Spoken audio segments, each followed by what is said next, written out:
এবার শাকিব খানের বরবাদ মুভি নিয়ে বাংলাদেশের চলচ্চিত্র এবং বাংলাদেশের নাটক জগতের বড় বড় বাঘা বাঘা অভিনেতাগুলো তাদের মতামত প্রকাশ করছেন এবং শাকিব খানের বরবাদ মুভি কী লেভেলের হিট হতে চলেছে এটাও তারা নিজের মুখেই স্বীকার করছেন বা বলছেন। আপনারা অবশ্যই দেখে আসবেন এবং র্যাঙ্কিং আমি করব না, ওই ক্ষমতা আমার নেই, কিন্তু অবশ্যই সবার আগে তো শাকিব খান আছে।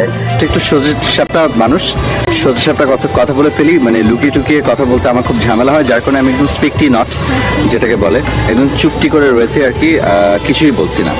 যে নিজের জায়গা কি আসলে করতে পেরেছি, যদি কি হয়, যদি কোনো কারণে আগামী 6 মাসে অভিনয় করতে না পারি, মানুষকে আমাকে আসলেই ভুলে যাবে, এরকম কিছু একটা প্রশ্ন থেকে যায়। অ্যান্ড আসলেই যাবে, কাজ এত ট্যালেন্টেড অভিনয় শিল্পীর এখন কাজ। তারপর আরো ভালো ভালো অ্যাক্টর এখন কাজ করছে।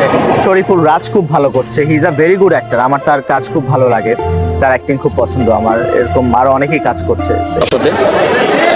ডেফিনেটলি ফ্যান্স, ফলোয়ার্স, শুভাকাঙ্ক্ষী বা ওয়েল উইশার যাই বলে না কেন সবাই থাকে, যুক্তি অংশ দেখা হয়েছে।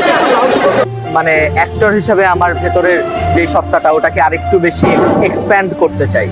আর সাকিব তো অলরাউন্ডার, সাকিবের বরবাদ ছবি তো ওই ছবিতে আমরা আছি এবং আরও অনেক ভালো ভালো শিল্পী আছে, আমি এখন না বলে হয়তো আপনারা জেনে গেছেন।